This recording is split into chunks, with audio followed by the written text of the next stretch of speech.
এই যে বন্ধুরা শুনছো, নতুন নতুন রোমান্টিক ভালোবাসার গল্প পেতে ও শুনতে চাইলে আমাদের সাগর অফিসিয়াল চ্যানেলটি সাবস্ক্রাইব করে বেল বাটনটি অন করে দিও। লাইক কমেন্ট করতে মোটেও ভুলবেন না কিন্তু। ধন্যবাদ সবাইকে। কে আপনি? আমাকে এখানে তুলে এনেছেন কেন? আমি এখন কোথায়? হু আর ইউ? কেউ কথা বলছেন না কেন? আমার চোখের বাঁধন খুলে দিন প্লিজ। এতক্ষণ যে কথা বলছিল সে আমাদের গল্পের নায়িকা রিয়া। ওই চুপ, কোনো কথা বলবি না। তোর সাহস কি করে হয় আমাকে রেখে অন্যজনকে বিয়ে করার? কে আপনি? আর আমাকে এইভাবে বেঁধে রেখেছেন কেন? প্লিজ আমার চোখের বাঁধনটি খুলে দিন। রিয়ার কথার মতো ছেলেটি তার চোখের বাঁধন খুলে দিল। এইবার বলেন কে আপনি? কি বলছো তুমি? আমাকে চিনতে পারছো না? রিয়া ছেলেটির দিকে ভালোভাবে তাকিয়ে দেখে অবাক হয়ে গেল, কারণ ছেলেটি আর অন্য কেউ না, সেটা হচ্ছে সজীব। তাদের বাসার পাশে তার বাসা। তার এক ক্লাস সিনিয়র, তারা একই কলেজে পড়তো। দেখে পাগল পাগল লাগতো আর কেমন যেন। তো তার বর্ণনা দেই। সে ছিল 6 ফুট লম্বা, ফর্সা, চুলগুলো বড় বড় আর চাপদারি। তাকে দেখে যে কোনো মেয়ে ক্রাশ খাবে। কিন্তু সে এতদিন কোথায় ছিল? আজ রিয়ার বিয়ে, সেটাও কিভাবে জানলো? সেটাও রিয়া বুঝতেছে না। আপাতত এটুকু জানলে হবে। চলেন এখন গল্পতে ফিরি। আপনি? আর আমাকে এভাবে তুলে এনেছেন কেন? তোর সাহস কি করে হয় বিয়ে করার? কেন? আমি বিয়ে করতে পারবো না। আমি যে ছেলেকে ভালোবাসি তার সাথে আমার বিয়ে হচ্ছে। এতে আপনার সমস্যা কোথায়? না, তার সাথে তোর কখনো বিয়ে হবে না। তোকে শুধু আমি ভালোবাসি, আর এটাই আমার সমস্যা, বুঝেছিস? কি বলছেন এসব? আজ আমার বিয়ে আর আপনি এখন এ কথা বলছেন? আর আপনি তো একটা পাগল। আমি কখনোই আপনাকে ভালোবাসতে পারবো না। আসলে আমাকে পাগল বলার একটা কাহিনী আছে, সেটা পরে শুনলেই চলবে। কি আমি পাগল? বলেই পেছন থেকে কি যেন একটা বের করলো, আর সেটা দেখে আমার গলা শুকিয়ে গেল। কারণ সজীবের হাতে যেটা ছিল সেটা হচ্ছে পিস্তল। তো কি বলছিলি? আমাকে ভালোবাসবি না? কখনোই না। আমি শুধু হৃদয়কে ভালোবাসি। কথাটা শোনার পর আমার চোখ আগুনের মতো লাল হয়ে গেল, আর হাতের পিস্তলটা নিয়ে রিয়ার সামনে বরাবর গুলি করলাম। গুলির আওয়াজ শুনে রিয়া চিৎকার করতে লাগলো। মনে করছে তাকেই গুলি করেছি, কিন্তু না, তাকে গুলি করিনি। তাহলে কাকে করলো সেটা দেখার জন্য রিয়া মাথা উঁচু করে দেখতে গেল। তখনই আমি রিয়ার গাল দুহাত দিয়ে ধরে রিয়ার ঠোঁটে কিস করতে লাগলাম। রিয়া বোকার মতো হয়ে গেল। তার সাথে কি হচ্ছে এখনো বুঝতেই পারছে না। রিয়া আমাকে ছাড়ানোর চেষ্টা করছে, কিন্তু তার হাত বাঁধার কারণে সে পারছে না। আর এইদিকে আমি রিয়ার ঠোঁটে পাগলের মতো চুষে যাচ্ছি। প্রায় 15 মিনিট হয়ে গেছে, তাও তাকে ছাড়ছি না। রিয়ার ঠোঁট দিয়ে রক্ত বের হয়ে যাচ্ছে, তাও রিয়াকে ছাড়ছি না। রিয়া তো ভয় পেয়ে গেল, তার সাথে হচ্ছেটা কি। 30 মিনিট পর আমি রিয়ার ঠোঁট ছাড়লাম। রিয়া মাথাটা উঁচু করে আমাকে বলল, আপনি কি পাগল? আমার ঠোঁট দিয়ে রক্ত বের করে দিলেন। আচ্ছা আচ্ছা সরি, চুপ করো, কোনো কথা হবে না। কিন্তু রিয়া সজীবের কোনো কথা না শুনে কান্না করেই যাচ্ছে। ওই চুপ! ধমক শুনে রিয়া চুপ হয়ে গেল, কোনো কথা বলবে না। ছি! আর সজীব রিয়ার রক্ত দেখে পাগল হয়ে গেল। ভালোবাসা মানুষটা যদি কষ্ট হয় তাহলে কেউই ভালো থাকতে পারে না। তাই সজীবও পেল না। সজীব কি করবে বুঝতেই পারছে না। কি পরে এসেছো এইসব? অন্য কিছু পরে আসতে পারোনি? আজ আমার বিয়ে, তাই শাড়ি পরে আছি। ওই চুপ! আর একবার যদি বিয়ের কথা মুখে শুনি খুন করে ফেলবো। আমার কথা শুনে ভয় পেয়ে আর কিছু বলল না। আমি রিয়ার ঠোঁটের দিকে এগিয়ে গেলাম। ওই কি করছেন আপনি? বললাম না কোনো কথা বলবে না। রিয়া কিছু বলল না, কারণ সে জানে রিয়ার কোনো কথাই সে শুনবে না। তবে সজীবের গোষ্ঠী মনে মনে উদ্ধার করে দিচ্ছে।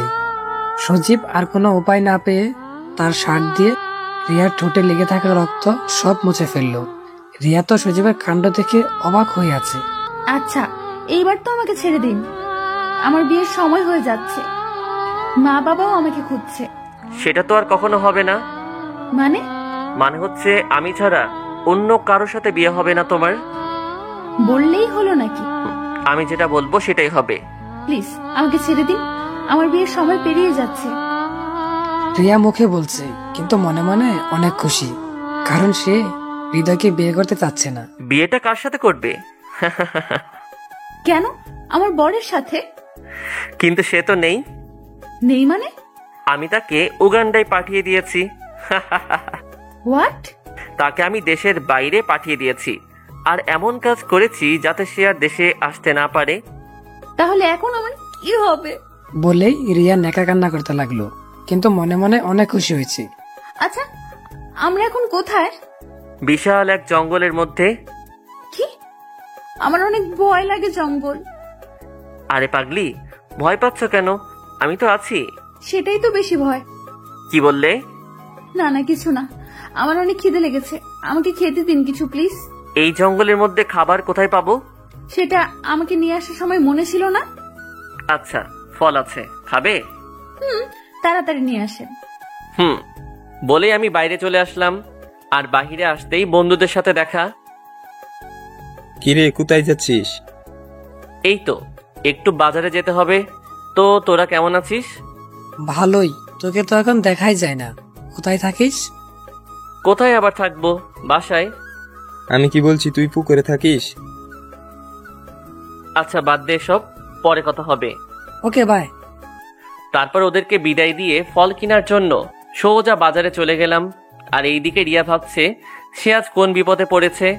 অন্য কোথাও হলে সে এতক্ষণ পালিয়ে যেত, কিন্তু এই জঙ্গলের জন্য যাবে না, কারণ রিয়া ছোটকাল থেকে জঙ্গল ভয় পায়। এইসব কথা ভাবতে ভাবতে দেখলো গুন্ডাটা চলে এসেছে। এই নাও। আমার তো হাত পা বাঁধা, কিভাবে খাবো? আমি কিভাবে বলবো? আচ্ছা, আমার হাতের বাঁধন খুলে দেন। কখনো না। আজব তো, তাহলে আমি কিভাবে খাবো? আচ্ছা, আমি খাইয়ে দিচ্ছি। অনেক ক্ষুধা লেগেছে, তাই কিছু বললাম না। দেন। কিন্তু কিছুক্ষণের মধ্যেই রিয়ার ক্ষুধা মিটে গেল সেই গুন্ডাটার কাণ্ড দেখে, কারণ সে তার ঠোঁটে করে আপেল নিয়ে রিয়ার বরাবর আসতেছিল। ওই ওই থামেন, আমি খাবো না। কেন? আমার খিদে নেই। ও আচ্ছা, ঠিক আছে, আমি একাই খাই। বলেই গুন্ডাটা আমার সামনে থেকেই খেতে লাগলো। কি যে করি, খিদেও লেগেছে অনেক। আর গুন্ডাটা যেভাবে দিতে চাচ্ছে সেটা আমি মরে গেলেও খাবো না। আর এদিকে সজীব খেয়ে রিয়ার থেকে একটু দূরে বসলো। রুমের মধ্যে মোমবাতির আলো জ্বলার কারণে ঠিকভাবে দেখতে পাচ্ছে না গুন্ডাটা কোথায়। কিছুক্ষণ পরে ক্ষুধার জ্বালায় থাকতে না পেরে রিয়া, ওই হ্যালো মিস্টার, কোথায় আপনি? আজব তো, কোথায় গেল? অন্ধকার রুমে আমার ভয় করছে। হ্যালো, আমার কথা কি শুনতে পাচ্ছেন? তো কেউ কথা বলছে না। রিয়া এবার ভয় পেয়ে কান্না করতে লাগলো। রিয়ার কান্না শুনে পাশের রুম থেকে সজীব দৌড়ে তার কাছে আসলো। কি হয়েছে পাগলি, তুমি কান্না করছো কেন? কান্না করছি কেন সেটা জানেন না? ও, তোমার ক্ষুধা লেগেছে, তাই তো? হুম। দিব, তবে সেই আগের ভাবেই। ক্ষুধার জ্বালায় আর কিছু বললাম না। দেন। আমি তো মহা খুশি। তারপরে দেখলাম গুন্ডাটা তার মুখে একটা আপেল নিয়ে আমার কাছে এগিয়ে আসলো। ক্ষুধা লাগার কারণে আমিও কিছু বললাম না। ও একেবারেই আমার ঠোঁটের বরাবর চলে এসেছে। আর উপায় না পেয়ে আমি তার ঠোঁটের কাছে গিয়ে আমার ঠোঁট দিয়ে আপেলটাকে কামড় দিলাম। আপেলটা কামড় দেওয়ার সময় আমার ঠোঁটের সাথে ওনার ঠোঁট লেগে গেল। এভাবে 4টা আপেল খেলাম। পৃথিবীতে এইভাবে কেউ আপেল খেয়েছে কিনা সেটা আমি জানি না, তবে আজ আমি এই গুন্ডার কাছ থেকে শিখলাম। থ্যাঙ্কস। কেন? এমন একটা স্পেশাল মুহূর্ত দেওয়ার জন্য। শালা লুচ্চা, একা একটা মেয়েকে পেয়ে সুযোগের সদ্ব্যবহার করে নিলি। কিছু কি বললে? কই কিছু না তো। আচ্ছা তুমি বসো, আমি ফ্রেশ হয়ে আসি। ফ্রেশ হবেন মানে? ও সরি, তোমাকে মিথ্যে বলেছি। আমরা এখন আমার বাসায় আছি, কোনো জঙ্গলে নেই। কি? আমার সাথে এত বড় মিথ্যা কথা বলেছেন? আগে জানলে আমি তখনই পালিয়ে যেতাম। সেই জন্যই তো তোমাকে বলি নাই বেবি। What baby? মানে বাবুর আম্মু। কে বাবুর আম্মু? আমার সামনে যে বসে আছে, তবে এখনো হয়নি, তবে আজই হয়ে যাবে। মানে? মানে আজ আমাদের বিয়ে। কি? এই বিয়ে আমি কখনোই মেনে নিব না। তুমি না মানলেও চলবে, আমি তো মেনে নিব। দেখেন ভাই, আমি আপনার পায়ে ধরি, প্লিজ আমার এমন সর্বনাশ করবেন না। ওই তোর ভাইয়াকে? হ্যাঁ, আমি কোন জন্মের ভাইয়া তোর? রেগে যাওয়ার কারণে সজীবের চোখ লাল বর্ণের হয়ে গেছে, তাই দেখে রিয়ার গলা শুকিয়ে গেল। সরি, আর কখনো বলবো না। মনে থাকে যেন। জি, একটা কথা বলবো। আরে একটা কথা কেন, কিছুক্ষণ পরেই তুমি আমার বউ হয়ে যাবে। একটা কেন, যতটা ইচ্ছা বলো। বেটা গুন্ডা বলে কি, তাকে আমি কখনোই বর হিসেবে মেনে নিব না। কি বললে? না মানে বলছি, আমি একটু জল খাবো। আচ্ছা বসো, আমি এখনই নিয়ে আসছি। আমি তো বসেই আছি, উঠে তো দাঁড়াতে পারবো না, যেভাবে আমাকে বেঁধে রেখেছেন। তুমি পালিয়ে যাবে বলেই তো বেঁধে রেখেছি। আচ্ছা এবার খুলে দেন, আমি পালাবো না। সত্যি তো? হুম। তারপরে আমি রিয়ার বাঁধন খুলে দিলাম। বাঁচলাম। বেটা আমাকে যেভাবে বেঁধে রেখেছিল মনে হচ্ছে আমি কোনো চোর। কিছুক্ষণ পরে আমি একটা গ্লাসে করে জল নিয়ে আসলাম। এই নাও জল। তারপরে রিয়া জল খেতে লাগলো। জল এখনো খাওয়া হয়নি। হঠাৎ করে ওই বেটা আমাকে কিস করতে লাগলো। আমার মুখে জল থাকার কারণে কোনো কথাও বলতে পারলাম না, কিন্তু ওই বেটা আমার ঠোঁট কামড়িয়ে ধরে আছে। আল্লাহ গো, আমি কোন বিপদে পড়লাম। প্রায় 10 মিনিট পর আমাকে ছেড়ে দিল। ওই, আপনি কি মানুষ না অন্য কিছু? কেন, আমাকে দেখে কি মনে হয়? আপনাকে দেখে আস্ত একটা লুচু মনে হয়। ইস, নিজের বরকে কি কেউ এভাবে বলে? ওই কে আমার বর? আমি তোমার বর, বুঝলে? আর তার সার্টিফিকেটটা কিছুক্ষণ পরে পেয়ে যাব। কোনো জন্মেও পাবেন না। সেটা কিছুক্ষণ পরে বুঝতে পারবে। এই তো, এই সুযোগে ওই বেটা যখন বাথরুমে ঢুকবে তখন আমি পালিয়ে যাব। কি, পালিয়ে যাওয়ার চিন্তা করছো নাকি? না না, তা করবো কেন? সেটা কখনো মনেই করবে না। তারপর যেই বাথরুমের মধ্যে ঢুকেছে, আমি ওই সুযোগে বের হয়ে আসার জন্য যে দরজায় হাত দিলাম তখনই অ্যালার্ম বেজে উঠলো। আর ওই বেটা গুন্ডাটাও বের হয়ে আসলো। তার দিকে তাকিয়ে আমার চোখ বড় বড় হয়ে গেল, কারণ তার শরীরে একটা টাওয়াল ছাড়া আর কিছুই ছিল না। তার বুকে ঘন কালো লোম দেখা যাচ্ছে। আমার জায়গায় যদি অন্য কোনো মেয়ে হতো তাহলে তার লোম দেখেই ক্রাশ খেত। ওই মেয়ে, তুমি আমার কথা বুঝো না? আমি তো বাইরে যেতে চাচ্ছিলাম। থাক, আর মিথ্যা বলা লাগবে না, আমার সাথে চলো। কোথায়? বাথরুমে। কেন? কারণ তুমি আবার পালিয়ে যাবে তাই। না, আমি আর পালাবো না। আর কোনো কথা শুনতে চাই না। এই বলে বেটাটা আমাকে কোলে করে বাথরুমের মধ্যে নিয়ে গেল। এখানে আমি কি করব? আমি গোসল করব, তা তুমি দেখবে। আমার লজ্জা লাগছে, প্লিজ আমাকে যেতে দিন। আরে বরকে দেখতে লজ্জা কিসের? কোনো কথা বলবে না, চুপচাপ দাঁড়িয়ে থাকবে। আর না করলে বুঝতেই তো পারছো। না না, থাক, আমি কিছু করছি না। কি ছেলে রে বাবা, একটুও লজ্জা নেই। মনে মনে বললাম, ওই বেটা গোসল করছে আর আমি চোখ বন্ধ করে আছি, আমাকে পেছনে ঘুরতেও দিচ্ছে না। বেটা বলে আমার মুখ দেখবে আর গোসল করবে, তাই আমি চোখ বন্ধ করে দাঁড়িয়ে আছি। হঠাৎ আমার ঠান্ডা লাগছে, কেন বুঝলাম না তো। চোখ খুলে দেখি গুন্ডাটা জল দিয়ে ভিজিয়ে দিয়েছে। ওই ওই, করছেনটা কি? কেন, দেখতে পাচ্ছ না? আমাকে ভিজিয়ে দিলেন কেন? আরে বউ আর বর তো একসাথে গোসল করে, তাই না? দেখেন, আমি কিন্তু আপনার বউ না। না, তবে হতে কতক্ষণ? এইবার আমার কাছে এসে আমাকে জড়িয়ে ধরো তো, আমার ভীষণ ঠান্ডা লাগছে। মানে? বাংলা বুঝো না? আমি বলছি আমরা এখন রোমান্স করব। কখনো না। তুমি করবে না, কিন্তু আমি তো করব। আর আমাকে জোর করে করতে হলে আমি কি করব সেটা তুমি ভালো করেই জানো। আমি আর কোনো কথা না শুনে তাকে সরাসরি জড়িয়ে ধরলাম, কারণ বেটা লুচুকে বিশ্বাস নেই। এই তো আমার লক্ষ্মী সোনা, আমার কথা কত সুন্দর করে শুনছে। তারপর দুজনে গোসলটা শেষ করে বাইরে বের হলাম। রিয়াকে নিয়ে আমার রুমে চলে গেলাম। আমার রুমে রিয়া এসে তো হা হয়ে গেল, কারণ আমার রুমে শুধু তার ছবি। সে এত ছবি কোথায় পেল? আমি তো কিছুই বুঝতে পারলাম না। আর ছবিগুলো অনেক জায়গায় তোলা, কিন্তু বেশি দিন আগের ছবি না। তার মানে সে আমাকে কিছুদিন আগে থেকে ফলো করে, আর আজ আমাকে তুলে নিয়ে এসেছে। এখন কি করে বাসায় যেতে পারবো? ওই কি ভাবছো? ভাবছি আপনি আমাকে ভিজিয়ে দিলেন, এখন আমি কি পরবো? কেন, আমার জামা কাপড় পরবে? উপায় না পেয়ে আর কি করব, তাই গুন্ডাটার কাপড় পরতে হবে এখন। আচ্ছা দেন। তারপরে গুন্ডাটা তার আলমারির মধ্যে একটা প্যান্ট আর একটা শার্ট দিল। এই নাও, এইগুলা পরো। ওইগুলো আমি পরবো? তাছাড়া এখন আর কোনো উপায় নেই। বিকেলে গিয়ে তোমার সবকিছু নিয়ে আসবো, এখনকার মতো পরো। আচ্ছা, আপনি এবার বাইরে যান, আমি চেঞ্জ করব। বারে, বরের সামনে চেঞ্জ করলে সমস্যা কোথায়? কি? যা শুনেছো তাই। আমি কোথাও যাব না, এখানেই থাকবো। প্লিজ বোঝার চেষ্টা করেন। যেতে পারি, তবে একটা শর্তে। কি শর্ত? আমাকে একটা চুম্মা দিতে হবে। কি? কখনোই না। তাহলে আমিও যাব না। কি যে করি হে সৃষ্টিকর্তা, তুমি আমাকে কোন জায়গায় পাঠালে? কোনো উপায় না পেয়ে বললাম, আচ্ছা আসেন এদিকে। আমার বলতে যেইটুকু দেরি, কিন্তু তার আসতে এত দেরি হয়নি। আচ্ছা চোখ বন্ধ করুন। কেন? আমার লজ্জা করে। আচ্ছা। গুন্ডাটা চোখ বন্ধ করলো, আর আমিও কি বিপদে পড়ে গেলাম। তার কপালে একটা চুম্মা দিলাম। এইটা কি হলো? কেন চুম্মা দিলাম? এইভাবে না। বলেই ব্যাটা আমার ঠোঁট তার ঠোঁটে রেখে আমার ঠোঁটের 12টা বাজাতে লাগলো। এতক্ষণ থেকে এটাই বুঝলাম যে এই পাগলের কাছ থেকে আমাকে কেউ বাঁচাতে পারবে না। 10 মিনিট পরে আমাকে ছেড়ে দিল। এইটা চুম্মা, বুঝলে? বলে শয়তানি হাসি দিয়ে বাইরে চলে গেল সজীব। রিয়া সজীবের ড্রেস পরেই বাইরে আসলো। দেখে সজীব সোফার উপরে বসে টিভির খবর দেখছে। আর খবর যেটা, সেটা হচ্ছে রিয়াকে নিয়ে, মানে রিয়াকে দেখাচ্ছে।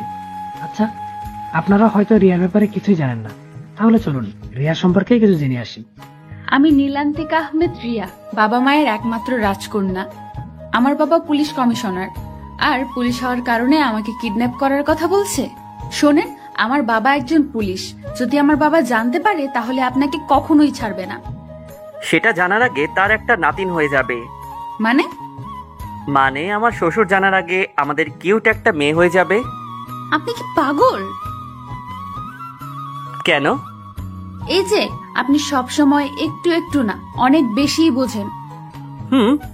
সেই জন্যই তো তুমি আমার হলে। আল্লাহ গো, খার কাছে আসলাম। আচ্ছা, তোমার কি কি লাগবে বলো, আমি এখন মার্কেটে যাব। আমার কিছু লাগবে না, আমি বাসায় যাব। সেটা তো যাবই, কিন্তু 1 বছর পরে। 1 বছর পরে কেন? কারণ আমাদের সাথে লতাও যাবে, তাই। লতা কে? ওই যে বললাম না, আমাদের একটা কিউট মেয়ে হবে, তার নাম রাখবো লতা। আল্লাহ গো, কি হলো? আমি পাগল হয়ে যাব। কিছুই হওয়া লাগবে না, শুধু আমার হয়ে থাকলেই হবে। আচ্ছা আপনি বাইরে যান তো, আমি একটু একা থাকবো। আচ্ছা, তবে পালিয়ে যাওয়ার চেষ্টা করবে না। যান এবার আপনি। পরে গুন্ডাটা চলে গেল, আর আমি অন্য কোনো চিন্তা না করে বাসার মধ্যে ঘুরতে লাগলাম। এত বড় বাড়ি রাতে তুলে এনেছিল, তাই কিছুই বুঝতে পারিনি, কিন্তু এখন বুঝতে পারছি। এভাবে 2 ঘন্টা ধরে বাসার মধ্যে ঘুরতে লাগলাম। সন্ধ্যা হয়ে গেল, কিন্তু গুন্ডাটা এখনো আসছে না কেন? ভয় লাগছে আমার। হঠাৎ কারেন্ট চলে গেল, আমি তো ভয়ে শেষ। এখন অন্ধকারে কিভাবে থাকবো? আর কিছু না ভেবে লাগালাম চিৎকার করে কান্না করতে লাগলাম। তখন শুনতে পেলাম বাইরে থেকে কে যেন দরজা খুলছে। আমি দৌড় দিয়ে তার কাছে গিয়ে তাকে জড়িয়ে ধরে কান্না করেই যাচ্ছি। এই রিয়া, কি হয়েছে তোমার? কান্না করছো কেন? তার কথা শুনে বুঝলাম এটাই সেই গুন্ডা। ওই কি হয়েছে তোমার? আপনি সেই কখন গেছেন? আমার একা বাসায় থাকতে ভয় লাগে। সেটা আমাকে আগে বলবে তো। আমি কোনো কিছু বললাম না। আচ্ছা চলো ভিতরে এখন। তারপরে দুজনে ভিতরে চলে আসলাম। এই দেখো, তোমার জন্য কত কিছু নিয়ে এসেছি। আমার কিছুই লাগবে না, আমি বাসায় যাব। ওই চুপ, আর একবার বাড়ির কথা বললে খুন করে ফেলবো। বলেই আমি রিয়ার গলা চেপে ধরলাম। রিয়া নিঃশ্বাস না নিতে পেরে কাশতে লাগলো। তখনই আমি রিয়াকে ছেড়ে দিলাম। দেখলাম রিয়া হাঁপাচ্ছে, চোখ মুখ লাল হয়ে গেছে রিয়ার। আমি দৌড় দিয়ে জল নিয়ে আসলাম, তারপর রিয়াকে জল খাইয়ে দিলাম। কি ভেবেছে কি করে ফেলি কিছুই বুঝতে পারি না। কিছুটা দূরে গিয়ে কাচের টেবিলের উপরে বাড়ি দিলাম। সাথে সাথে আমার হাত কেটে অনেক রক্ত বের হতে লাগলো। তাও কোনো কিছু না দেখে দেওয়ালে আরো ঘুষি দিতে লাগলাম। তখনই রিয়া এসে, কি করছেন আপনি? আপনি কি পাগল হয়ে গেলেন? এই হাত তোমাকে অনেক কষ্ট দিয়েছে, তাই একে তো কষ্ট পাওয়াই লাগবে বলে আবারও ঘুষি দিতে লাগলাম। আমি তার হাত ধরে নিয়ে এসেই সোফায় বসিয়ে দিলাম। না লাগবে না, তুমি আগে বলো তুমি এই বাড়ি ছেড়ে কোথাও যাবে না। আপনি কি পাগল? প্লিজ বলবেন কোথায় আছে। এসব কথা পরে বলবেন। না, তুমি আগে বলো, তারপরে আমি বলছি। আল্লাহ, কোন ছেলের পাল্লায় পড়লাম রে। আগে বলতে বলছি। আচ্ছা, আমি কোথাও যাব না, এবার বলেন। সত্যি তো? সত্যি সত্যি সত্যি, 3 সত্যি। আচ্ছা, এইবার আমাকে জড়িয়ে ধরো। কি? আমি পারবো না। তাহলে আমিও বলবো না। গুন্ডাটার রক্ত বের হয়েই যাচ্ছে, কিন্তু তাই নিয়ে তার কোনো মাথা ব্যথা নেই। আমিও আর কিছু না বলে তাকে জড়িয়ে ধরলাম। আচ্ছা, এবার তো বলেন। আমার রুমে টেবিলের উপরে রাখা আছে। রিয়া আর কোনো কথা না শুনে সজীবের রুমে দৌড়ে চলে গেল। রিয়া রুমে গিয়ে ড্রেসিং নিয়ে এসে সজীবের হাতে ব্যান্ডেজ করে দিল। আমার না অনেক ভালো লাগছে। ভালো লাগছে মানে? এই যে, আমার হাত না কাটলে তো তুমি এইভাবে আমার যত্ন নিতে না। আপনি কি সত্যিই পাগল? শুধু তোমার জন্য। আচ্ছা, বাসায় কি খাওয়ার কিছু আছে? না। আচ্ছা, আমি বাইরে গিয়ে খাবার কিনে আনছি। আপনাকে কোথাও যাওয়া লাগবে না। বাসায় কি কাঁচা বাজার আছে? রান্নাঘর কোন দিকে বলেন, আমি রান্না করছি। না না, থাক, তোমাকে রান্না করা লাগবে না, আমি বাইরে থেকে কিছু কিনে আনছি। বেশি কথা বলবেন না, চুপচাপ শুয়ে থাকেন। তারপরে সজীব আর কিছু বলল না। রিয়া রান্না করে ঘরে চলে গেল। যা যা ছিল তাই রান্না শেষ করে সজীবের রুমে গেল। রিয়া রুমে গিয়ে দেখলো সে ঘুমিয়ে পড়েছে। সজীবের গায়ে হাত দিয়ে ডাকতে গিয়ে দেখলো সজীবের অনেক জ্বর এসেছে। রিয়া এখন কি করবে কিছুই বুঝতে পারছে না, কিন্তু বাসায় তো ঔষধও নেই, কি করবে এখন? এইসব ভাবতে থাকে রিয়া। আবার এই পোশাকে তো বাইরেও যেতে পারবে না, কি করবে এখন যে কিছুই বুঝতেছে না। তখনই মনে পড়ল সজীব তো কাল রাতে মার্কেটে গিয়েছিল, দেখলো ব্যাগগুলো পাশেই রাখা। ব্যাগটা বের করে দেখতে পেল 3টা কালো বোরকা আর কিছু জামা কাপড়। তাড়াতাড়ি বোরকা পরে বাইরে চলে গেল। বাসার নিচেই ফার্মেসি দোকান ছিল, তাই সেখান থেকে ওষুধ নিয়ে আবার চলে আসলো। তখন রিয়ার একটা কথা মনে পড়ছিল। গুন্ডাটাকে একা রেখে কোথাও যাওয়া যাবে না। একদিনই তার উপরে কেমন যেন মায়া জমে গেছে। ওষুধ নিয়ে তার কাছে আসলাম। ওই ওঠেন, এবার কিছু খেয়ে ওষুধ খেয়ে নিন। কিন্তু সজীবের কোনো শব্দ পেল না। রিয়া কিছুটা ভয় পেয়ে তার মাথায় হাত দিয়ে ডাকতে লাগলো। কিছুক্ষণ পরে সে চোখ খুলল। কিছু খেয়ে নিন। সজীব ঘুম থেকে উঠে খেতে গিয়েও খেতে পারল না, কারণ তার হাতে তো ব্যান্ডেজ করা। রিয়া সেটা বুঝতে পেরে তাকে খাওয়ানোর জন্য তার মুখের সামনে খাবার নিয়ে গেল। নিন, খেয়ে নিন। বিশ্বাস করো রিয়া, তোমাকে অনেক ভালোবাসি। তুমি কোথাও যেও না আমাকে ছেড়ে, তাহলে আমি মরেই যাব। আচ্ছা, আমি কোথাও যাচ্ছি না, এখন খেয়ে নিন। তারপরে সজীব আর কিছু বলল না। খাওয়া শেষ করে তাকে ওষুধ খাইয়ে দিল। ওষুধ খেয়ে ঘুমিয়ে পড়ল সে। বুঝলাম না, এই মানুষটা এমন কেন, কিভাবে একজনকে এত ভালোবাসতে পারে। দেখলাম যে ঘুমিয়ে গেছে, হঠাৎ তার বিছানার পাশে একটা ডায়েরি দেখলাম। সেটা হাতে নিয়ে পাশে বসে পড়তে লাগলাম। ডায়েরির প্রথম পৃষ্ঠাতে আমার নাম দেওয়া, তাই পড়ার ইচ্ছাটা একটু বেশিই কাজ করছে, তাই পড়তে লাগলাম। আমি সজীব সেন, লেখাপড়া শেষ করে বর্তমানে ঘুরে বেড়াই। বাবা মা আছে, কিন্তু তাদের ভালোবাসা কখনো পাইনি। তারা দেশের বাইরেই থাকে সব সময়। আমার দেশে থাকতে ভালো লাগে, তাই এইখানেই থাকি। তেমন কোনো ভালো বন্ধু নেই, যারা আছে তারা শুধু আমার টাকা আছে বলেই আছে। একা একা থাকতে থাকতে এখন আর খারাপ লাগে না। কিন্তু হঠাৎ একদিনে একটা মেয়েকে রাস্তায় একজন বৃদ্ধাকে সাহায্য করতে দেখি। তাকে সবার থেকে একটু আলাদা মনে হয়, তাই তার সম্পর্কে জানার জন্য খোঁজ নিলাম। খোঁজ নিয়ে জানতে পারলাম তার নাম রিয়া, আমার পাশের গলিতেই থাকে। আস্তে আস্তে তাকে ভালো লাগতে শুরু করে, আর ভালো লাগা থেকে কবে যে ভালোবেসে ফেলেছি সেটা বুঝতেই পারি নাই। তাই তাকে ভালোবাসার কথাটা বলার জন্য তার কাছে যাই, কিন্তু সেই অন্য একটা ছেলেকে ভালোবাসতো। তার সাথে সুখে থাকবে বলে আমি না বলা ভালোবাসার কথা আমার মনের মধ্যেই রাখলাম। কিন্তু একদিন জানতে পারলাম সেই ছেলেটা প্লে বয়। তখন আমার রিয়ার কথা ভেবে অনেক কষ্ট পেলাম।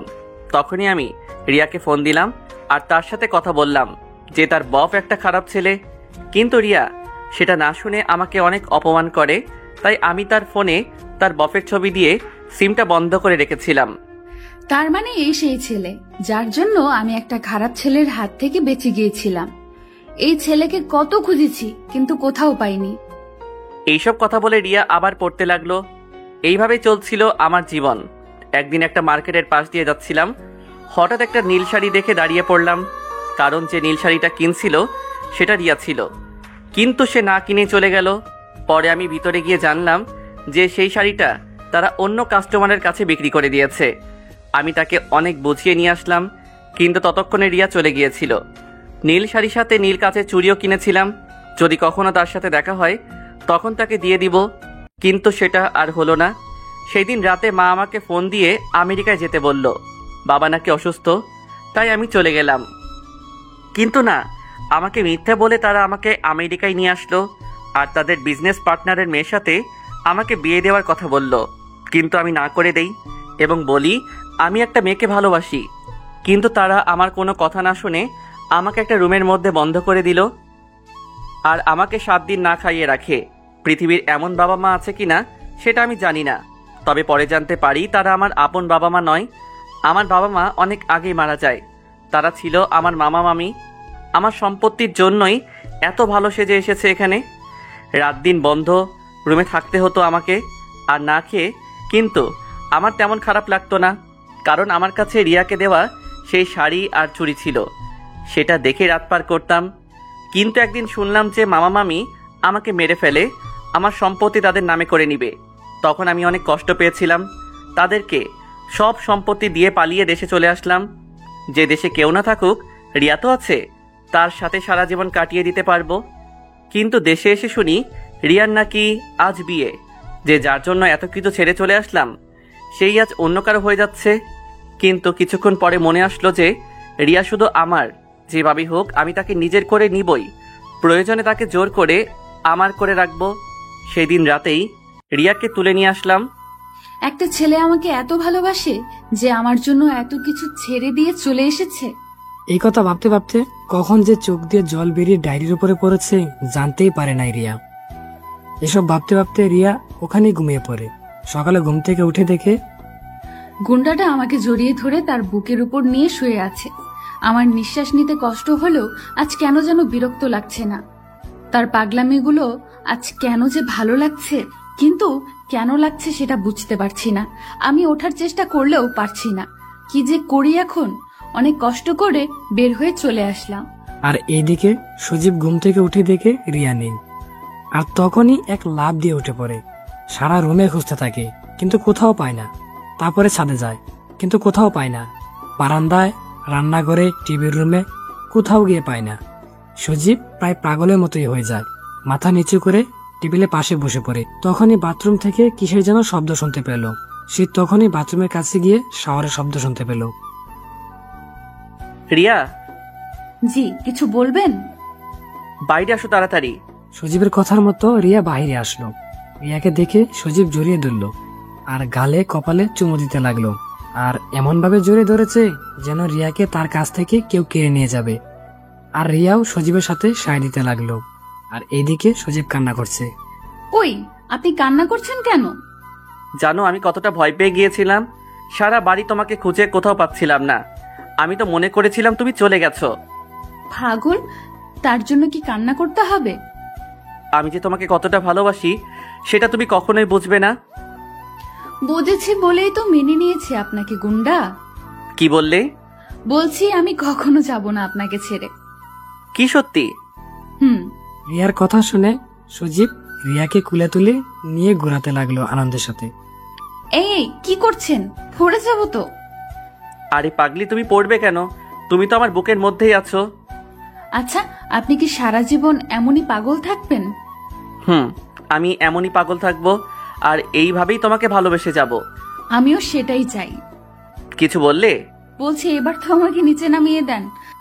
না, আজ সারাদিন তোমাকে কোলেই রাখবো। আল্লাহ গো, কি বলে এই গুন্ডাটা? আচ্ছা, তুমি মনে মনে কি বলো কিছুই বুঝি না। কিছু না, আমাকে নামিয়ে দেন প্লিজ। কেন? একটু কাজ আছে।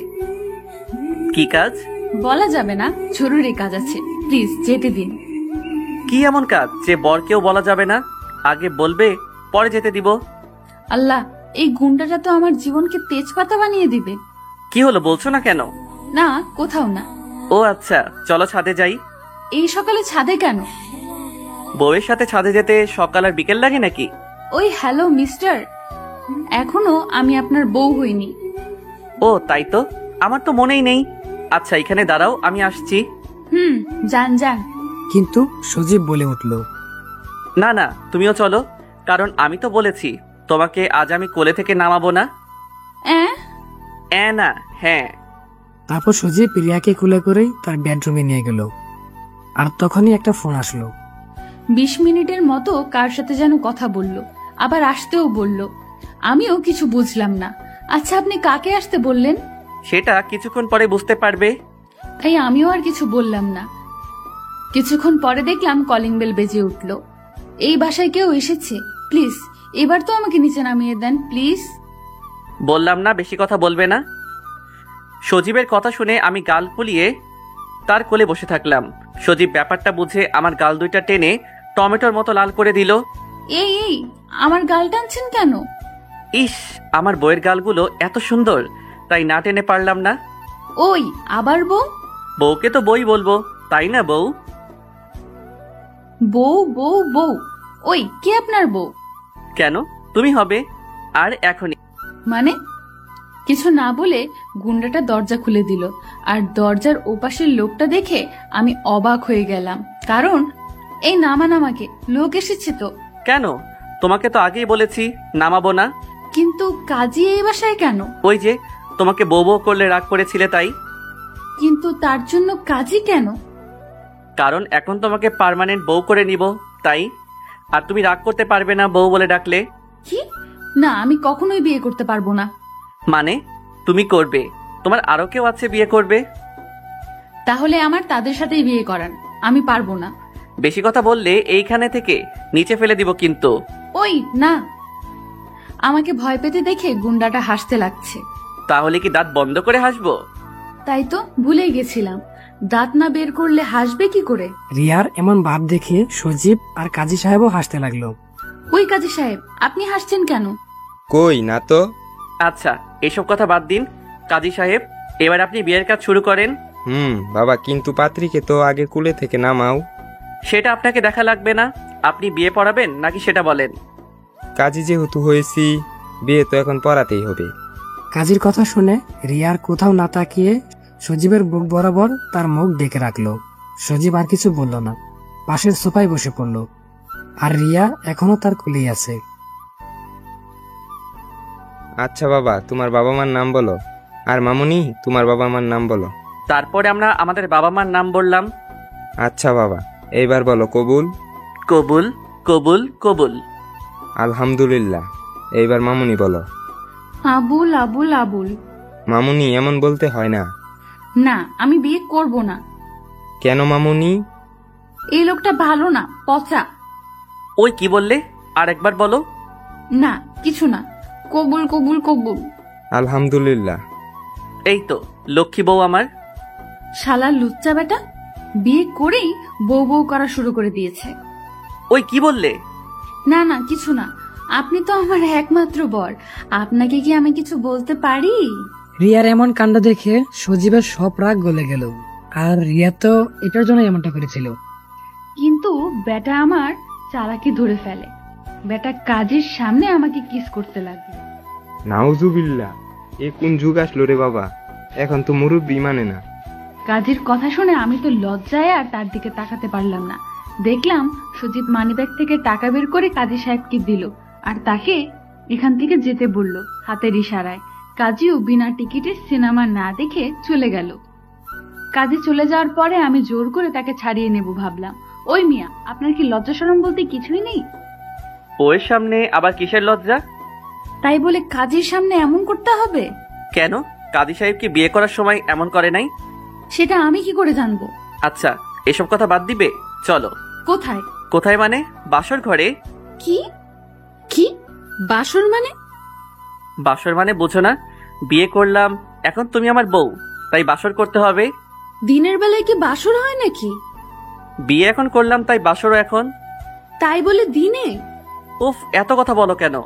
বলেই আমি রিয়াকে বেডরুমের মধ্যে নিয়ে গেলাম, কিন্তু রিয়াকে নামাচ্ছি না। এটা দেখে রিয়া হাসতে লাগলো। আপনি তো আমাকে নামাতেই পারবেন না, তাহলে বাসর করবেন কি করে? কিন্তু রিয়ার হাসি বেশিক্ষণ থাকলো না, কারণ তার আগে রিয়া ঠোঁট বন্ধ করে দিয়েছে সজীবের ঠোঁট দিয়ে। সজীব রিয়ার ঠোঁট চুষেই যাচ্ছে, আর রিয়া তো তাকে ছাড়ানোর চেষ্টা করছে। কিন্তু একটা মেয়ে একটা ছেলের সাথে কিভাবে পেরে উঠবে? আর পেরে উঠারও কথা না। থাই, আমি আর জোর না করে গুন্ডাটা যা করতে চাচ্ছে তাই করতে থাকুক, আমিও মাঝে মাঝে সায় দিই। কিন্তু এখন ওর ছাড়ার নাম নেই। কি যে করি, তাই কোনো উপায় না পেয়ে তার ঠোঁটে হালকা কামড় দিলাম, আর তাকে কামড় দেওয়ার সাথে সাথে আমার ঠোঁট ছেড়ে দিল। কি হলো এটা? কই, কামড় দিলে কেন? তো কি করব, এইভাবে কি কেউ কিস করে? তো কিভাবে করে? অল্প একটু করে, তা না হলে তো দম বন্ধ হয়ে যেয়ে মরে যাব। আচ্ছা, তোমাকে কয় মিনিট ধরে কিস করছি জানো? 10 মিনিট? না, 45 মিনিট ধরে। কি, এত মিনিট কিস করেও আমি বেঁচে আছি কি করে? মানে? আমি তো টিভির মধ্যে দেখি গুন্ডারা কোনো মেয়েকে 10 মিনিট কিস করতে গেলে সে এমে মরেই যায়। কি আমি গুন্ডা? তা নয় তো কি, এভাবে একটা অবলা মেয়েকে পেয়ে তাকে কিভাবে কিস করছেন? ইস, কি আমার অবলা রে। তোমার বর থাকতে তুমি এই কথা বলবে কেন? আমার বরটাও তো আমাকে মেরে ফেলতে চাচ্ছে। কিভাবে মেরে ফেলতে চাচ্ছি শুনি? এই যে কিস করে। আল্লাহ, কিস করলে কেউ কি মরে যায়? আচ্ছা সরি, আর করব না। দেখলাম অন্যদিকে মুখ ফিরিয়ে নিল, কিন্তু আমার কোল থেকে নামলো না। একটা কথা বলবো? কি হলো, কথা বলছেন না কেন? আচ্ছা বাবা, সরি, এইবার তো আমার কথাটা শোনেন। কি কথা বলো? আমার দিকে তাকান। না, এইভাবে বলো। তা না হলে বলবো না। আচ্ছা, এইবার বলো। কিন্তু আমি এবার চুপ করে থাকলাম। কি হলো বলো। আগে চোখ বন্ধ করেন। না, তুমি আগে বলো। না, আপনি আগে চোখ বন্ধ করেন, তারপর বলবো।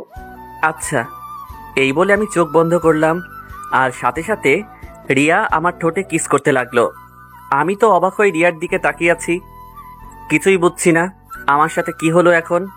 আর রিয়া তো আমার কাজ করে যাচ্ছে। প্রায় 15 মিনিট পরে ছেড়ে দিল। এইটা কি হলো? কেন বোঝেন না? সব তো আমার মাথার উপর দিয়ে গেল। আচ্ছা থাক, কিছু বোঝা লাগবে না, তবে এটা জেনে রাখেন আমিও পারি। ইস, তাই নাকি? তবে এটা দারুণ ছিল।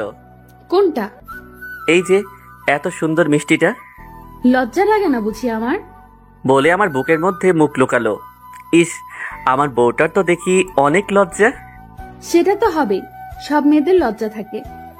তাই নাকি? জানতাম না তো। আপনি এসব জানবেন কি করে? আপনি তো শুধু। আমি শুধু কি? না না, কিছু না। আমি শুধু ঠোঁট তোমার চিনি, তাই তো? হ্যাঁ, এই বেটা ভূত নাকি? আমার মনের কথা কিভাবে জানলো?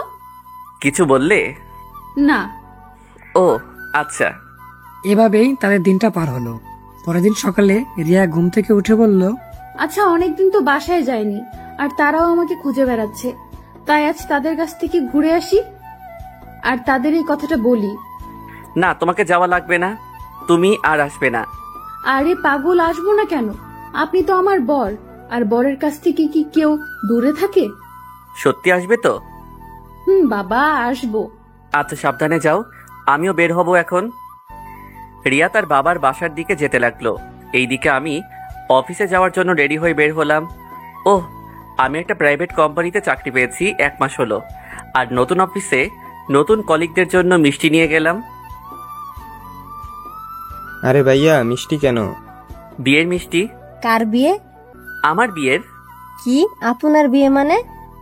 আপনি কবে বিয়ে করছেন? আগামীকাল। আমাদের কাউকে দাওয়াত দিলেন না?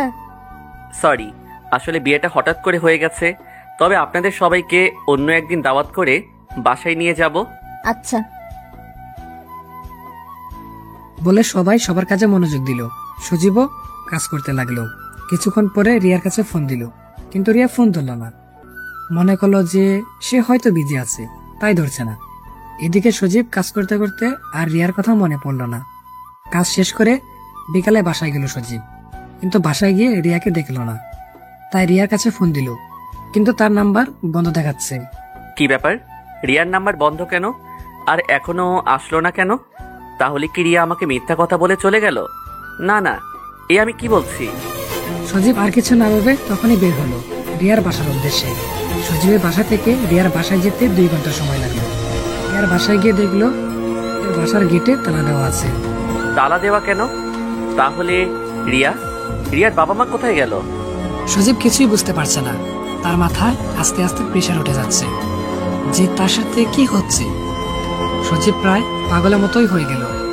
রিয়াকে সারা শহর খুঁজতে লাগলো, কিন্তু কোথাও পেল না। সজীব কি করবে ভেবে পাচ্ছে না। রিয়ার কথা মাথায় নিয়ে রাস্তা পার হচ্ছিল, তখনই হঠাৎ করে পাশ দিয়ে একটা গাড়ি বের হলো। সেটা দেখার জন্য পিছে তাকাতেই পাশ থেকে আরেকটা ট্রাক এসে সজীবকে উড়িয়ে দিয়ে গেল। সজীবের সারা শরীর দিয়ে রক্ত বের হয়ে যাচ্ছে, কিন্তু তার সেদিকে কোনো নজর নেই। সে একটা কথাই চিন্তা করছে, যেভাবেই হোক রিয়াকে খুঁজে পেতেই হবে, হয়তো আর কোনো বিপদ পড়েছে। এইসব কথা ভাবতে ভাবতে সজীব ওঠার জন্য অনেক চেষ্টা করে, কিন্তু পারে না। আর পারবেই বা কি করে, তার তো পা ভেঙে গেছে। আর তার মাথায় অনেক পরিমাণে আঘাত লাগার কারণে তার মাথা জিনজিন করছে। কিন্তু সে এসবের কথা চিন্তা না করে দ্বিতীয়বারের মতো আবারও উঠতে যায়, কিন্তু সে এবারও উঠে দাঁড়াতে পারলো না। বাম পা ভেঙে যাওয়ার কারণে সেই পায়ে ভর দিয়ে দাঁড়াতে পারছে না। আমাকে যেভাবে হোক উঠতেই হবে। তারপরে সে তৃতীয়বারের মতো উঠে গেল, কিন্তু সে এবার বাম পায়ে ভর না দিয়ে ডান পায়ে ভর দিয়ে দাঁড়ানোর চেষ্টা করলো। আর ডান পায়ে কোনো সমস্যা না হওয়ার কারণে ঠিকভাবে দাঁড়াতে পারলো, তবে আর বাম পাটা বাজ হয়েই থাকলো। পায়ে হেঁটে চলল, আর সেই পাকে হেঁচড়ে চলতে লাগলো। উদ্দেশ্য ছিল রাস্তার ওই পাশে যাওয়ার। ওই পাশে রিয়ার এক বান্ধবী থাকে, তার কাছে যাবে। তাই সজীব দ্বিতীয়বারের মতো রাস্তা পার হওয়ার জন্য পা টেনে টেনে হাঁটতে লাগলো। এবার সে বেশিরভাগ রাস্তা পার হয়ে চলে এসেছে। তখন দেখলো একটা গাড়ি অনেক জোরে তার দিকে আসছে। সে তাড়াতাড়ি হাঁটতে চাইলো, কিন্তু তার পায়ের জন্য সে জোরে হাঁটতে পারলো না। ঠিক তখনই সে আবারও গাড়ির সাথে ধাক্কা খেলো, কিন্তু এবার আগেরবার চেয়ে বেশি ধাক্কা খেলো। আর সে ধাক্কা সামলাতে না পেরে রাস্তার পাশে একটা ল্যাম্পপোস্ট ছিল, তার সাথে তার মাথায় অনেক জোরে বাড়ি লাগে। বাড়ি লাগার সাথে সাথে সজীব অজ্ঞান হয়ে যায়। পরে তার সাথে কি হয় সেটা আর মনে নেই। আজ 1 বছর পরে সজীবের জ্ঞান ফিরল। সজীব চোখ খুলে দেখলো তার পাশে রিয়া বসে আছে। সজীব রিয়াকে দেখে সাথে সাথে শোয়া থেকে উঠতে লাগলো, কিন্তু তার শরীরে বল না থাকার কারণে সে উঠতে পারলো না। এদিকে রিয়া সজীবের জ্ঞান ফেরা দেখে আনন্দে আত্মহারা হয়ে যায়। সে বিশ্বাসই করতে পারছে না যে আজ 1 বছর পর সজীবের জ্ঞান ফিরে আসবে। রিয়া ডাক্তারকে ডেকে আনলো। আমার তো বিশ্বাস হচ্ছে না, ইনি এতদিন পরে আবার জ্ঞান ফিরে পাবে। সৃষ্টিকর্তা সবকিছুই পারে। রিয়ার বাবা মাও আছে। আচ্ছা, আপনারা হয়তো কিছুই বুঝলেন না কি হলো সজীবের সাথে, আর রিয়াই বা কোথায় ছিল। তাহলে চলুন ফ্ল্যাশব্যাকে। 1 বছর আগে রিয়া বাসায় যাওয়ার পরে, কিরে মামুনি, তুই এতদিন কোথায় ছিলি? জানিস তোকে আমরা কত খুঁজেছি। কোথায় ছিলে মামুনি তুমি? আমি এই ঢাকা শহরে কত খুঁজলাম, কিন্তু কোথাও পেলাম না। আমি এতদিন এই শহরেই ছিলাম। কিন্তু আমি তো কোথাও পেলাম না। আচ্ছা তাহলে শোনো। তারপরে রিয়ার সাথে যা যা হয়েছে সব বলল। রিয়ার কথা শুনে তারা হাসবে না রাগ করবে কিছুই বুঝতে পারছে না। মানে হলো রিয়ার জন্য এত ভালো একটা বর পেয়েছে সেটা জেনে খুশি হবে, না রিয়াকে তুলে নিয়ে গেছিল সেটা শুনে রাগ করবে।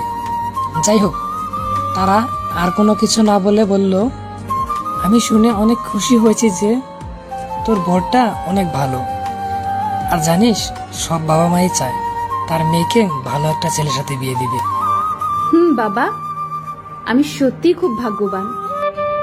আমরা তখন কথা বলতেছিলাম, হঠাৎ বাবার ফোনটা বেজে উঠলো। বাবার কাছে কে যেন ফোন দিল। কি বলছেন? আমি এখনই আসছি। বাবা, কি হয়েছে? তারপরে বাবার কথা শুনে আমি তাড়াতাড়ি, বাবার এক বন্ধুর অ্যাক্সিডেন্ট করে, তাই শুনে আমরা তাড়াতাড়ি বের হয়ে যাই।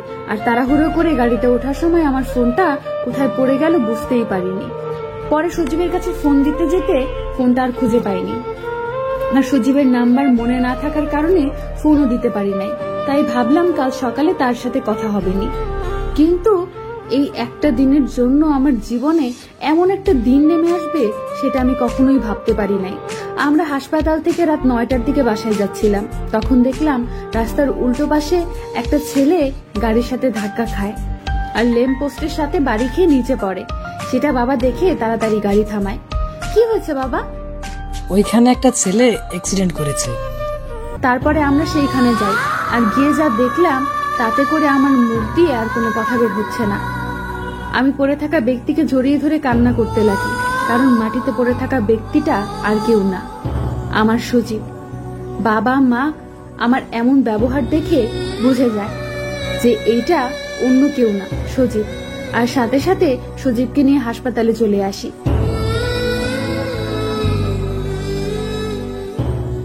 তারপরে ডাক্তার তাকে নিয়ে গেল।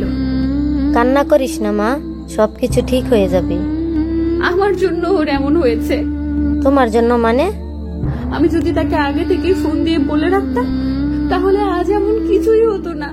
দেখ মা, সৃষ্টিকর্তা হয়তো এমন কিছু চেয়েছেন, তাই হয়েছে। তুই চিন্তা করিস না, সৃষ্টিকর্তার উপরে ভরসা রাখ, দেখবি তিনি সবকিছু ঠিক করে দিবেন। সেটাই যেন হয়।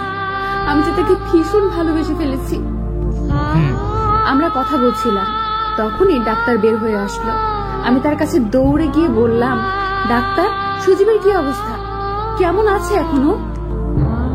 কি হলো ডাক্তার, কিছু বলছেন না কেন? আসলে আমরা অনেক চেষ্টা করলাম, কিন্তু তার ফল কিছুই হলো না। ডাক্তারের আর কোনো কথা না শুনে রিয়া ওখানে বসে কান্না করতে লাগলো। প্লিজ এভাবে কান্না করবেন না, আমার কথাটা তো আগে শুনেন। কি শুনবো? তাকে আর বাঁচানো যাবে না, এটাই তো? না, সেটা নয়। তাহলে কি?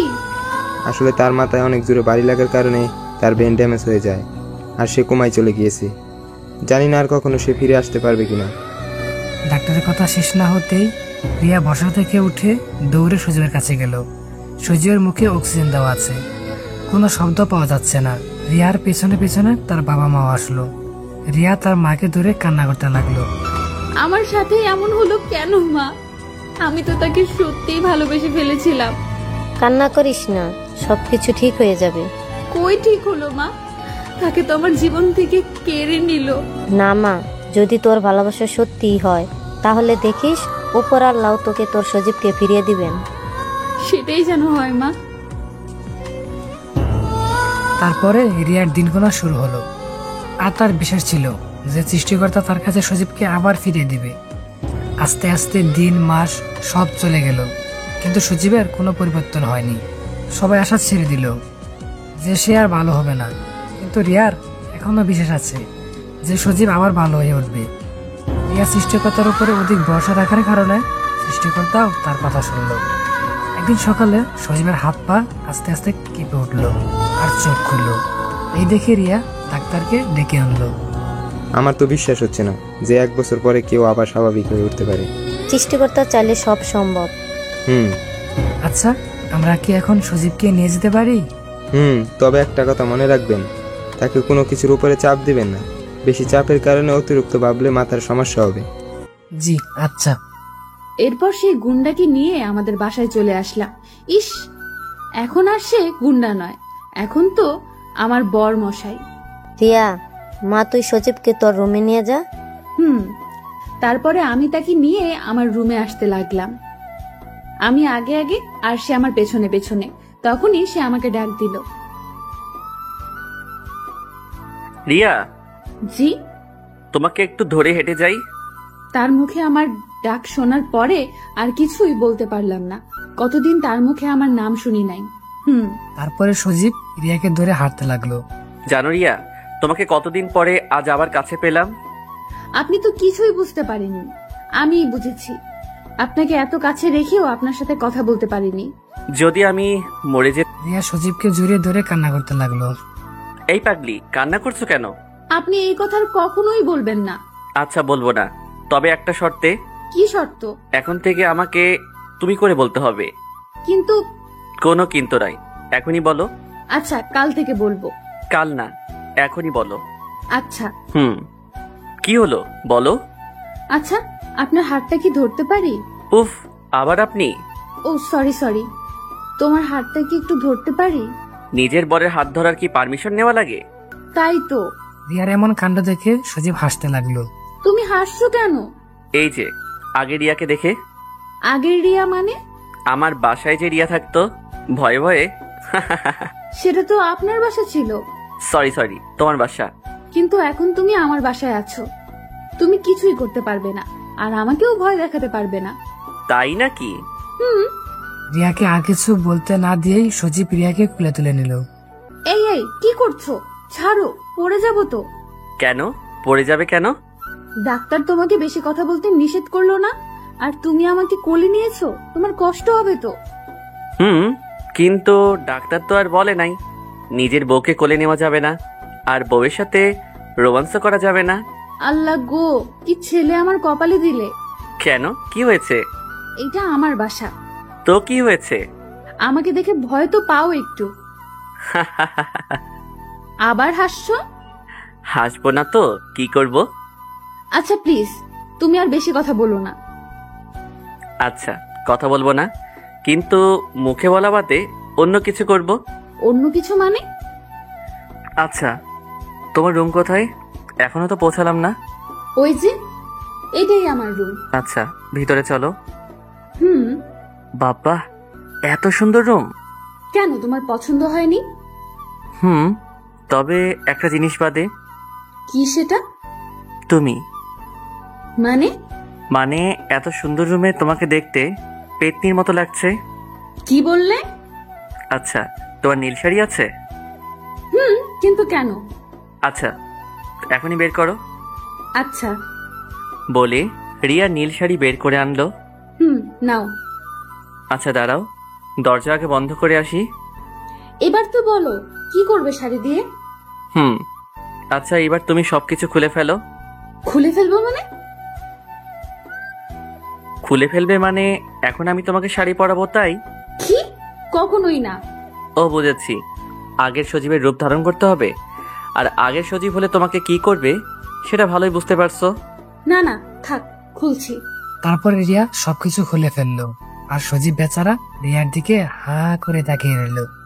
কি মিস্টার, এভাবে হা করে থাকবেন নাকি শাড়িটা পরিয়ে দিবেন? ও হ্যাঁ, দিচ্ছি। তারপরে সজীব রিয়াকে শাড়ি পরাতে লাগলো। শাড়ি পরা প্রায় শেষ, শুধু রিয়ার নাভির নিচে কুচিটা গুঁজে দিল, আর হালকা স্বাভাবিকভাবেই রিয়ার নাভিতে একটা চুম্মা দিল। কিন্তু সজীব তো আর জানতো না যে রিয়া আর স্বাভাবিক নেই। রিয়ার ভেতরে একটা জ্বর বয়ে চলছে। রিয়ার সাথে সাথে সজীবের চুল চেপে ধরে সজীবের মাথাটা তার নাভি বরাবর চেপে ধরলো। এবার সজীবও পাগল হয়ে গেল রিয়া ছোঁয়া পেয়ে। এবার দুজনকেই ধরে পাগলের মতো কিস করতে লাগলো। আর কিছুক্ষণ পরে তারা ভালোবাসার রাজ্যে হাউডুবু খেতে চলে গেল। সকালবেলা পাখির কিচিমিচির সাথে যুগ হয়েছে রিয়ার মার ডাকাডাকি। রিয়া এবার বিরক্ত হয়ে বলল, কি হয়েছে মা, ডাকছো কেন? কিছু হয়নি, তাড়াতাড়ি বাহিরে আয়। আচ্ছা তুমি যাও, আমি আসতেছি। রিয়া চোখ ডলতে ডলতে উঠে বসে বিছনা থেকে নামতে যাবে, তখনও সজীব তার হাত ধরে বলল, কোথায় যাওয়া হচ্ছে আমাকে রেখে? মা ডাকছে। আর কিছুক্ষণ থাকো না? না, আমি ফ্রেশ হতে যাচ্ছি। কিছুক্ষণ পর রিয়া ফ্রেশ হয়ে বের হলো। এই যে কিছুক্ষণ পরে এসে যেন দেখি তুমি ফ্রেশ হয়ে বসে আছো। ওকে ওকে মহারানী। রিয়া মিষ্টি একটি হাসি দিয়ে তার মায়ের কাছে চলে গেল। এখন বলতে গেলে কাকডাকা ভোর যাকে বলে। চারদিকে সবে সূর্যের কোমল আলো এসে ছুঁয়ে যাচ্ছে। কোমল মোলায়েম একটা আলোর ছাটা এসে পড়েছে রিয়াদের বারান্দায়। কয়েকটা চড়ুই পাখি যেন নিজেদের মধ্যে গুরুত্বপূর্ণ বিষয় নিয়ে কিচির মিচির করে আলোচনা করেই যাচ্ছে, কিন্তু কয়েকটা কাক হয়তো আলোচনা না করে তুমুল স্বরে ঝগড়া করেই যাচ্ছে। এসবের দিকে মনোযোগ কাটিয়ে পিছনে তাকিয়ে দেখি রিয়া দাঁড়িয়ে আছে। তুমি কখন এলে? এই তো, কি করছিল আমার বরমশাই? এই তো, তুমি বিহীন একা সূর্যের মায়া ভরা এই অপরূপ আলো দেখছিলাম মহারানী। ও মা, গুন্ডাটা এসব বলে কি? এই কি বললে? কিছু না। এই, তুমি এখনো ফ্রেশ হও নাই? তাড়াতাড়ি ফ্রেশ হয়ে আসো।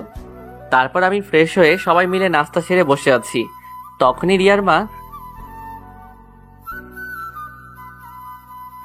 হ্যাঁ মা ভালো। আচ্ছা বাবা, তুমি কি কোথাও যাবে নাকি? হ্যাঁ মা, একটু বাইরে থেকে ঘুরে আসতে মন চাইছে আর কি।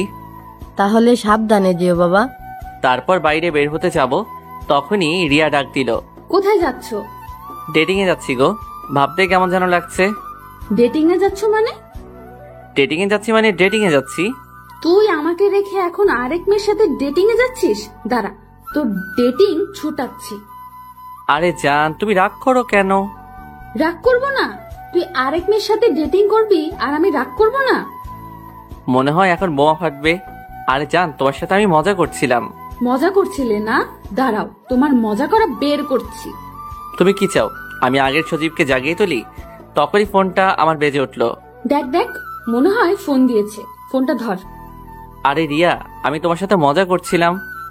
এখন মজা না, ফোন ধর, না হলে বাড়ি দিলাম। ফোন ধর বলছি। আচ্ছা ধরছি। তাও বাড়ি দিও না বউ, হাতের বাড়ি খেলে মান সম্মান ধুলাই বৃষ্টি অন্ধকার হয়ে যাবে। কি রে, তুই এখনো ফোন ধরস নাই কেন? তুই কি চাস আমি তোকে বাড়ি দেই? দাঁড়াও ধরছি। হ্যালো, দেখেন আপনি রং নাম্বারে ফোন দিচ্ছেন। ওই ভালোভাবে কথা বল। হ্যালো আপু, আপনি কোথায় ফোন দিয়েছেন? এই তুমি আমাকে আপু বলছো কেন? আর আজ না আমাদের ডেটিং এ যাওয়ার কথা? এই আপনি কে? আর আমি কখন আপনাকে বললাম ডেটিং এ যাওয়ার কথা? জানেন আমার বউ আছে। বাবু, কেন আমার সাথে দুষ্টুমি করছো? দেখো রিয়া, মেয়েটা মিথ্যা বলছে, আমি কিছু জানি না। তুই যদি না জানতি তাহলে বললি কেন ডেটিং এ যাবি? আমি তো মজা করে বলছি। কি হলো বাবু, তুমি কার সাথে কথা বলছো? এই সেরি, কে তোর বাবু? হ্যাঁ, এই তুমি কি আমার উপর রাগ করেছো? তুমি জানো আমি না আজকে তোমার পছন্দ করা নীল শাড়ি পরে আসবো ভেবেছি। কি মাইন্ডকে চিপায় ফাইসা গেছি। মজা কর, আরো মজা কর। সজীব তুই গেলি, এখন রিয়ার দিকে তাকিয়ে দেখি রিয়ার রাগে ঘন ঘন করছে। তোর অন্য মেয়ের সাথে ডেটিং করা আজকে বের করছি, দাঁড়া। একথা বলেই রিয়া আমার কলার ধরে টানতে টানতে বাসার ভিতরে নিয়ে গেল। তারপর থেকে শুরু হলো স্বামীর ওপর বউয়ের অত্যাচার। কেমন লাগে ডেটিং করতে? ও মা গো, বাঁচাও গো, আমার ভুল হয়েছে। সত্যি বলছি, আমি তোমার সাথে মজা করছি। তখনই একটা মেয়ে আসলো আর বলল, কেমন লাগলো দুলাভাই? কেমন লাগলো মানে? মিথ্যা বলে লাভ নাই, সবই সত্যি দেখেছি। তার মানে তুমি সবই দেখেছো? হুম। মান সম্মান মনে হয় সব শেষ হয়ে গেল। কিছু বললেন দুলাভাই? তোমার বোনকে বলো না আমার ভুল হয়ে গিয়েছে। আমাকে আর যে আসলে দুলাভাই, এটা রিয়ার প্ল্যান করে করা, এখানে আমার কিছু করার নেই। এই, তুই যা তো এখন এখান থেকে। মেয়েটি যা বললো তা কি সত্য? সব সত্য। তুমি আমাকে এভাবে মারতে পারলে? এ কথা বলতেই রিয়া কোথায় যেন চলে গেল। আর কিছুক্ষণ পর হাতে করে মলম নিয়ে আসলো আর আমাকে মলম লাগাতে থাকলো। আমি কিছু বুঝতেছি না। কেন পারবো না? তুমি যখন আমাকে কিডন্যাপ করেছিলে, বেঁধে রেখেছিলে, তখন আমার কেমন লাগছিল জানো? তার মানে তুমি আমার সাথে প্রতিশোধ নিলে? প্রতিশোধ না, তোমাকে বোঝালাম এভাবে জোর করে কিডন্যাপ করে বাসায় আটকে রেখে ভালোবাসা হয় না। আমার তখন কিডন্যাপ করা ছাড়া আর কোনো উপায় ছিল না। প্যান্টটা খুলো। প্যান্ট খুলবো? কি বললো এসব? প্যান্টটা খুলতে বলছি, খুলো। প্যান্ট করে কি করবে শুনি? আমি কি আমার বাবুটাকে কষ্ট দিতে পারি? তাই একটু মলম লাগিয়ে দিব। না থাক, লাগবে না। কেন লাগবে না? অবশ্যই লাগবে। আমার ব্যথা নেই। তুমি বললেই হলো ব্যথা নাই? আমি জানি না তোমার কতটা ব্যথা করছে। হে কি মোর জ্বালা, কি আর করা। তারপর মলম লাগাতে লাগলো। এতক্ষণ মেরে টেরে এখন মলম লাগানি হচ্ছে। এই আস্তে ব্যথা লাগে তো? একটু ব্যথা তো লাগবেই, কোনো টেনশন নেই, এখন সব ঠিক হয়ে যাবে। এইভাবেই মলম লাগাতে লাগাতে চলে গেল 1 বছর। রিয়া রিয়া, আমার ব্লেজারটা কোথায়? রিয়া ড্রয়িং রুম থেকে চেঁচিয়ে বলল, বেডে। আমার ফোন কোথায়? টেবিলে। আমার ওয়াচ কোথায়? টেবিলে। আমার পারফিউম কোথায়? টেবিলে। এবার সজীব রেগে গেল। টেবিলের সামনে দাঁড়িয়ে কোমরে 2 হাত রেখে দাঁতে দাঁত চেপে বলল, আমার জেল কোথায়? টেবিলে। এবার আর নিজেকে আটকাতে পারল না, রুম থেকে বেরিয়ে গেল। এই মেয়ে কি বুঝে না যে কেন সজীব তাকে ডাকছে, নাকি বুঝেও না বুঝার ভান করছে? সজীব ড্রয়িং রুমে এসে দেখলো রিয়া সোফায় বসে খুব মনোযোগ সহকারে টিভি দেখছে, তাও আবার জবা। সজীব রেগে রিয়ার কাছে গিয়ে রিয়াকে আচমকা খুলে তুলে নিয়ে নিজের রুমে এসে দরজা লক করে দিল। এটা কি হলো? তুমি আমাকে এভাবে নিয়ে আসলে কেন? যারা ভালো কথায় বোঝে না তাদের আঙুল বাঁকা করে বোঝাতে হয়। রিয়াকে কুল থেকে নামাতে নামাতে বলল সজীব। মানে কি? দেখছিলে না আমি কাজ করছিলাম? হ্যাঁ দেখেছি, তুমি কি কাজ করছিলে। এখন একটা ভালো কাজ করো। কি ভালো কাজ? ভ্রু কুঁচকে বলল রিয়া। আমাকে অফিসে 8 ঘন্টা থাকার এনার্জি দাও। ও হ্যালো, আমি এখন কোনো এনার্জি দিতে পারবো না, জানতো? গুন্ডা, তার নাকি আবার এনার্জি লাগবে। সরুন, আমার জবা শেষ হয়ে যাচ্ছে। বলে রিয়া সজীবকে সরিয়ে রুম থেকে বেরোনোর জন্য দরজা অব্দি গেল। রিয়ার হাত ধরে তাকে দেয়ালের সাথে মিশিয়ে নিল। তুমি দিতে পারবে না তো কি হয়েছে, আমি তো নিতেই পারি। বলেই রিয়ার ঠোঁটে চেপে ধরল।